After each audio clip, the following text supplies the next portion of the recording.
Have you ever encountered a city so magnificent, so singular in its grandeur, that even the Qur'an proclaims it unparalleled, an entity never before fashioned in any land? A city so majestic that its very name, Iram, reverberates across vast deserts and ancient manuscripts, shrouded in enigma and reverence.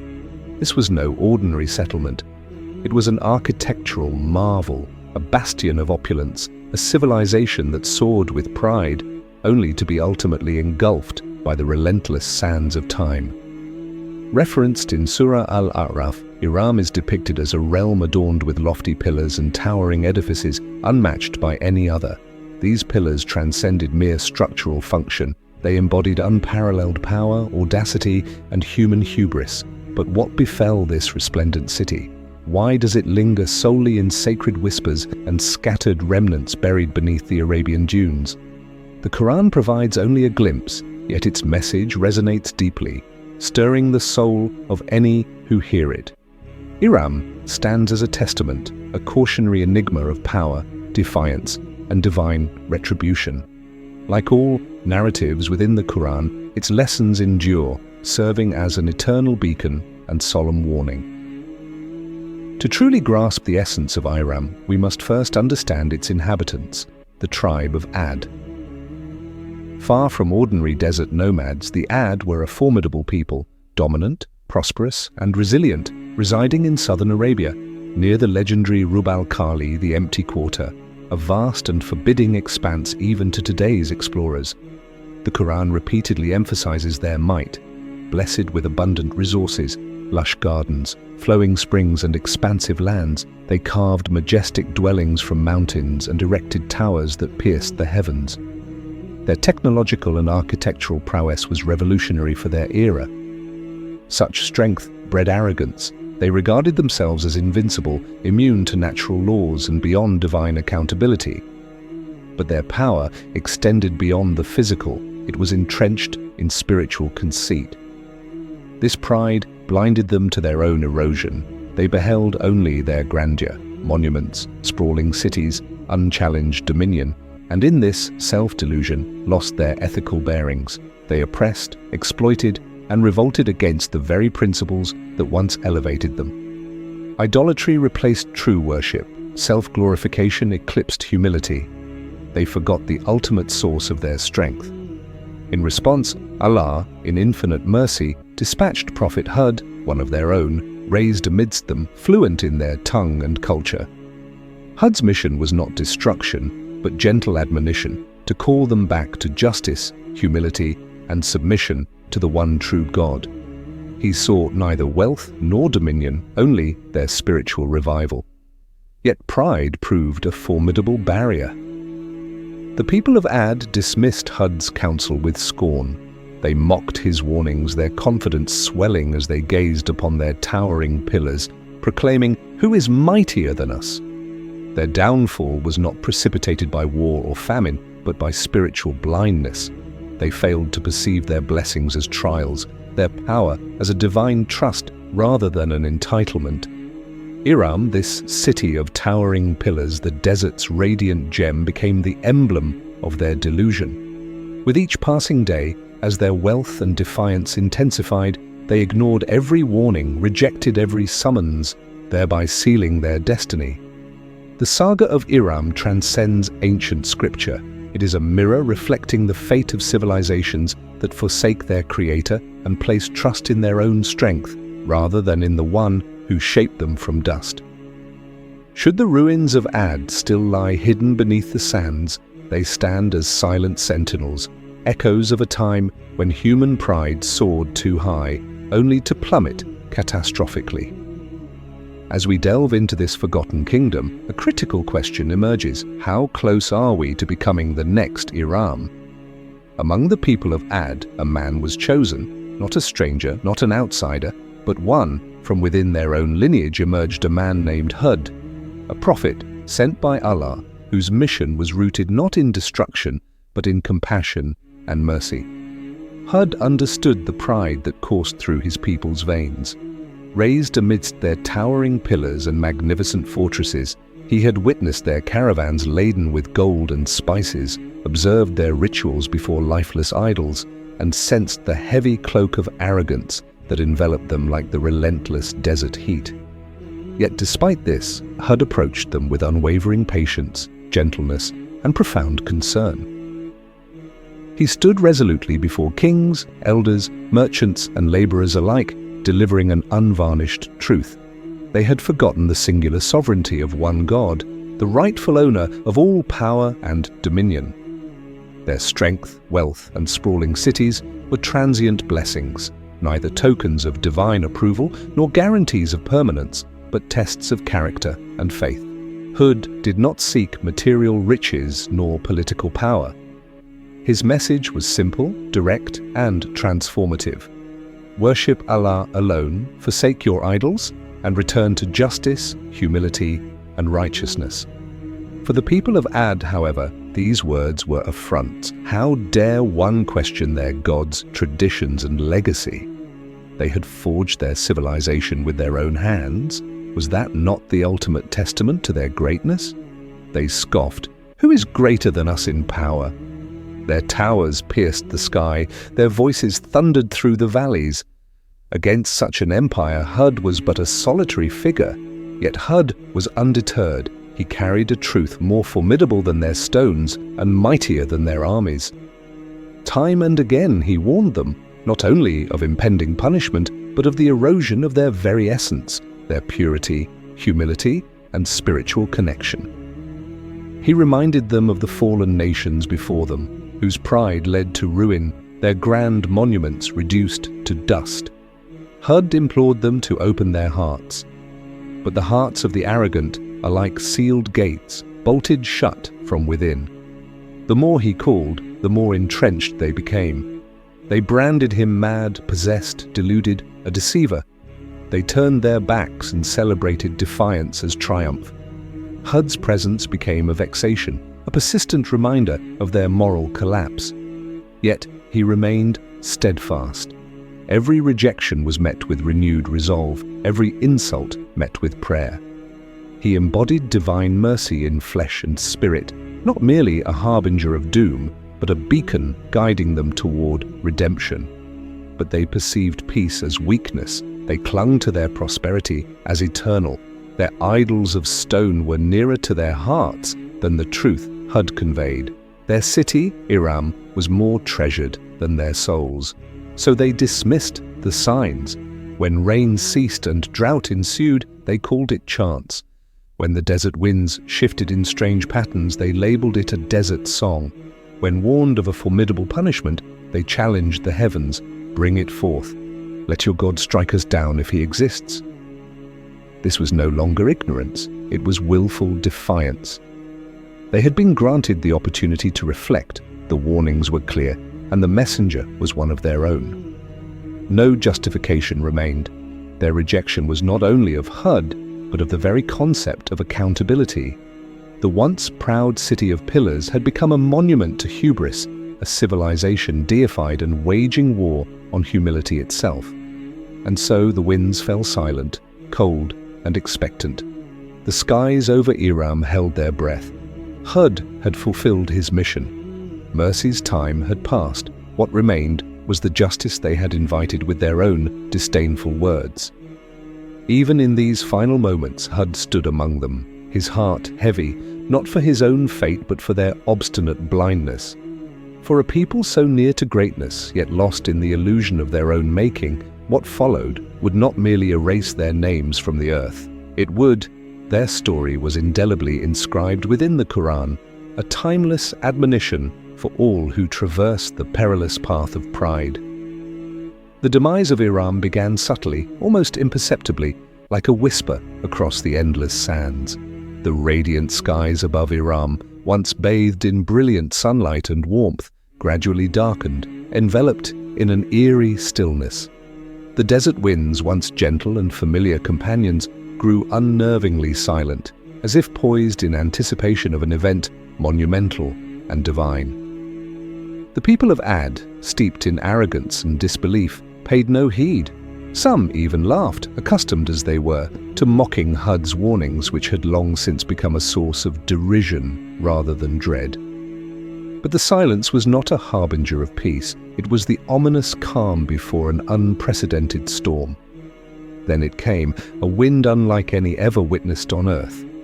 This was no ordinary breeze. It was a cataclysmic force that screamed and howled, ripping through flesh and stone with relentless fury. It was not merely a weather phenomenon, but the divine wrath of Allah, unleashed as a fierce, icy gale, described in the Qur'an as a violent wind, cold, relentless, and raging without pause for 7 nights and 8 days. Imagine 8 consecutive days of unyielding devastation, no respite, no mercy, no dawn of hope. This was surgical destruction at its most absolute. Homes were uprooted, trees snapped like twigs, and the majestic pillars of Iram, once symbols of invincibility, were lifted like feathers only to be cast down with crushing force. The once proud and boastful people of Ad were scattered lifelessly across the desert expanse. The Quran describes their remains as hollow trunks of fallen palm trees, an arresting and haunting image. A civilization that prided itself on physical might reduced to broken, scattered corpses buried in sand. Their grand towers, those legendary pillars of Iram, lay shattered and entombed beneath the shifting dunes. Markets, temples, palaces, all devoured by the very desert they once believed they controlled. When the wind finally ceased, an overwhelming silence followed. No voice remained to recount their tale, only dust and ruin. Iram, a city once vibrant with human ambition, vanished as if erased from existence. No traveler could find its gates, no merchant retrace its roads. The earth itself seemed to have concealed the city, perhaps in shame for the arrogance that once defiled it. Over time, Iram became a name uttered in wonder and dread, a question of myth or reality. Did such a city truly disappear in a single divine breath? The Quran affirms its reality, yet its physical location remains a mystery, buried beneath centuries of sand and silence. This enigma only enhances its symbolism. Some claim the Rub al-Khali, the empty quarter, harbors the city's remains. Bedouin tribes recount tales of strange ruins emerging after fierce sandstorms, half-buried towers, doors leading nowhere, solitary broken pillars. Legends whisper of jinn wandering these ruins by night, speaking to those who dare camp nearby. Other stories tell of travelers who found Iram, only to vanish mysteriously as though the city itself protects its secrets for eternity. These are not mere fables, but echoes of a collective memory, a global reminder of the consequences when pride overreaches. Over centuries, mystics and scholars have pondered the story of Iram profoundly. Sufi poets interpret it as the ultimate metaphor for the ego, the nafs, which erects grand fortresses of self-worship and perceives itself as invincible. Thus, Iram transcends its geographical identity, becoming a spiritual allegory. Iram represents the inner realm of the soul, consumed by arrogance and estranged from divine truth. When the voice of Hud, the divine messenger, calls to awaken that soul, it resists, mocks, and rebels until the inevitable storm arrives, dismantling all it has constructed. In this light, the destruction of Iram is not solely punishment, it is purification, a cleansing of falsehood to make way for authenticity. The lesson etched into the Quran reminds us that no matter how towering our achievements, if they are founded on arrogance, they are destined to collapse. And just as the desert conceals Iram beneath its sands, so too must we guard against the hidden dangers of pride within ourselves and our organizations, lest we too become architects of our own downfall. Beneath the surface of many lives lies our own Iram, hidden cities of pride, deeply buried beneath layers of denial and self-deception. The story of Iram is not crafted merely to entertain, it is designed to awaken, to jolt the listener from complacency. The people of Iram did not perish due to a lack of wealth, knowledge, or innovation. They perished because they closed their hearts, they refused to listen, ignoring the clear warnings laid before them. Thus, Iram transcended its identity as a city lost to the annals of history. It became a parable etched in sand and scripture, waiting for every generation to unearth its enduring significance anew. Perhaps the more pressing question is not where Iram lies buried beneath the desert sands, but where its lessons lie buried within us. In recent decades, the legend of Iram has captivated more than just the faithful. It has ignited the curiosity of archaeologists, historians, and adventurers worldwide. The notion that such a magnificent civilization could have thrived in the harsh, unforgiving expanse of the Rub al-Khali, the empty quarter, has inspired numerous expeditions. Satellite imagery has revealed ancient caravan routes converging on a singular point deep within the desert, fueling speculation that this could mark the location of the lost city. A surge of excitement followed the 1990s discovery near Shissa in Oman, where ruins of a significant trading hub emerged, complete with collapsed limestone pillars and evidence of sophisticated water management systems. Some identified this as Ubar, others argued it might be the legendary Iram of the pillars. Yet despite these findings, no definitive conclusion has been reached. The desert guards its secrets jealously, each grain of sand concealing ancient truths. While scientific explanations cite natural phenomena, shifting dunes, sinkholes, or limestone cavern collapses, as plausible causes for the city's disappearance, those who embrace divine revelation understand that Iram was not lost merely to time or nature. It was removed by the command of the one who bestowed life upon it, not for architectural failure but for spiritual collapse. This realization beckons us toward a profound truth that transcends geography and archaeology. Iram is not solely a city of the past.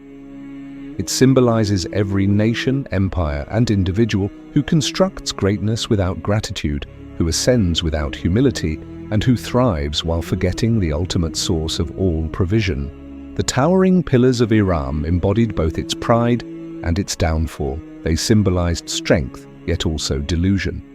Across eras, humanity builds its own versions of Iram, cities of affluence, bastions of technology, kingdoms of influence. We erect skyscrapers piercing the heavens, engineer machines commanding the earth, and accumulate power-spanning continents. But the vital question remains, do we remember who granted us these abilities, or do we repeat the fatal error of believing we are the sole architects of our success? The Qur'an does not present Iram as a mere relic of antiquity, but as an enduring warning. It calls us to reflect, not simply to marvel at what once was, but to question who and what we are becoming. Spiritual scholars have long interpreted Iram as the archetype of a soul led astray, a soul adorned with the illusion of permanence, mistaking its beauty and strength for superiority. Such a soul mocks the call to truth, convinced it possesses all answers.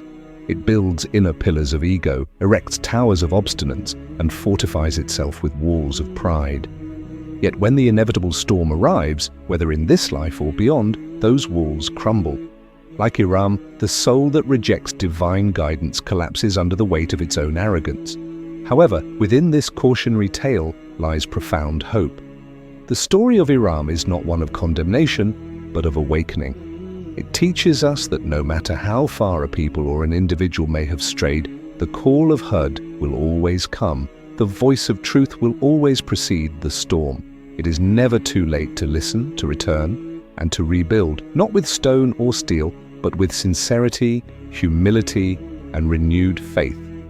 With sincerity and steadfast faith, Iram transcends time to become an eternal parable, not inscribed in stone, but engraved in divine revelation. Though its physical pillars lie buried beneath the sands, its message stands resolute and towering across generations. No civilization is invincible, no individual is beyond humility. Pride, when unchecked and unrepented, invariably encounters the inevitable storm. Perhaps this is why Allah chose to enshrine the story of Iram not in mere historical chronicles, but within the Qur'an, meant to be recited, remembered, and reflected upon by every generation. For those who truly listen, Iram continues to speak, not through scattered ruins, but through solemn warnings, not in silence, but through the resounding thunder of divine truth. If we heed this profound message and learn from Iram's downfall, we stand a chance to avert its fate. Today's world is replete with soaring ambitions, nations boasting strength, economies glittering with wealth, societies heralding progress. Yet beneath this shimmering veneer lies a peril as old as time, the temptation to claim sole credit for success, to turn away from the Creator who sustains all. Iram's destruction was not instantaneous. It was a gradual unraveling, a subtle shift in the collective heart from humility toward hubris. This same drift threatens us all. The legacy of Iram is not meant to instill fear, but to awaken and guide us back to a path of gratitude, truth, and balance. It is an invitation to ensure that our pillars, whether they be the cities we build or the character we embody, stand firm, not on the shifting sands of pride, but on the unshakable rock of faith. In this remembrance lies our protection, in this humility, our salvation.